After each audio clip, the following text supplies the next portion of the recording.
In those backed up third and long situations, what we can and can't do. I know people are saying it's like a punt, but there's momentum and stuff added into that, so just got to be smarter with that. But yeah, I mean, didn't blink. Our offense came out and we did what we had to do, but our defense balled out today. Josh, their D-line really talented. No sacks officially today. Talk about the way your O-line played for you. Yeah, they played fantastic. Obviously, that's a fantastic front that we faced. All four of those guys can absolutely go, and it was a good test for us. And I'm glad things went obviously the way that they went, but just utilizing our game plan, getting some move the pocket stuff, switching up where we're throwing the football, trying to stay two-dimensional. I thought Coach Dorsey did a good job with that tonight. Josh, you've seen your defense have really dominant days. When was the last time you've seen them have this dominant of a day? I mean, it was impressive.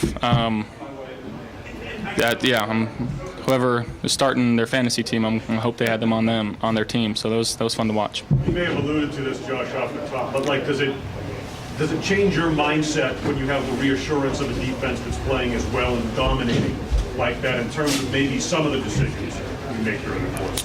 I mean, maybe. At the end of the day, still having that attack mindset, and every time we touch the ball, we want to score, right? And that's the job of offense, to go out there and score as many points as you can. But it makes it that much easier. You're not trying to force things as much when you know you have a defense you can rely on, and it's okay to punt the ball away. And they put us in some great situations today, and that's why I don't know the stats, but I don't feel like I didn't throw for that many yards today. But we were in short down situations, and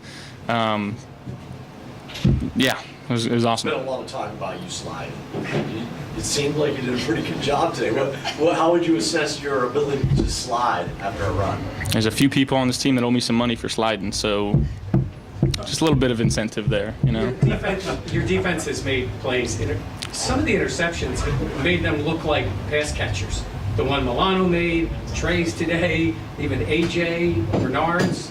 Yeah, AJ is notorious for doing that in practice. He's tall and lanky, and he just finds a way to make plays like that, and he's done that to us in practice so many different times. So it was good to see him go out there and do it in a game, and then go finish in the end zone and celebrate with his teammates. But again, like that, our guys work so hard. Obviously in TB, he's so young. Obviously it's his second year here, and he's been asked to do a lot. Starting middle linebacker, but he's been answering the bell, and it's been fun to watch. And he's only going to continue to get better. Just to follow up on that on Terrell, where have you seen him grow the most from going against him, all off season to the kind of performance he had today? Confidence, and he's been getting it obviously with the hamstring early on in camp, and didn't get to be out there a whole lot. But again, just the vibe and the confidence that he gives off, it's infectious to that defense. And he's been flying around making plays. It's been awesome to see. Hey Josh, third down was good today, spreading the ball around again. Do you like the way this offense has been trending the last 2 weeks, getting guys some touches? Yeah, absolutely. And everybody's ready. We haven't asked a whole lot of Trent and Khalil and Hardy yet, and they go in and they do their job, and they're ready for the ball. And Coach Hendog's got a really good group in there, and they're doing things the right way. They're completely focused. Same thing with our running back group. I think Coach Skip does a fantastic job of making sure those guys are ready to go each and every day. If you watch our running backs on any given play, they're finding work. They're following the ball. They're trying to make a block downfield. They're there for a fumble. So just guys that work hard and play the game the right way. Miami has 70 points today with 8 minutes still to go. So you look at next week, it's got to be an almost perfect day on offense to beat a team that's functioning as well as they are. We don't see the other side of the ball, and we don't focus on that. We'll watch our film, figure out what we have to fix, and try to develop a game plan to go against their defense, and trust our defense to go out there and play their game. I know you mentioned getting other guys involved, but just the day you had with Steph, what were you seeing out of him today to make him so? Yeah, homecoming for him. He obviously grew up here and lives here, and probably had a lot of family and friends here. So he was hyped up, ready to go. He found some areas in some scramble drill, and just trusting him early and often.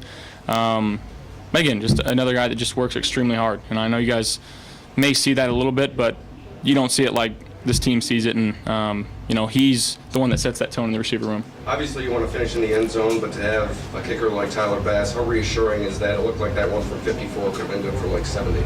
Yeah, I mean he's doing a good job. On the touchdown. Last one for Josh. On the touchdown again. What kind of route was that to sort of get the safety turnaround? Yeah, it was just kind of a deep corner route, and we're just trying to high-low that corner, and corner stepped up. He ran a great route and made a heck of a play. Thank you, guys. Thanks, Josh. That's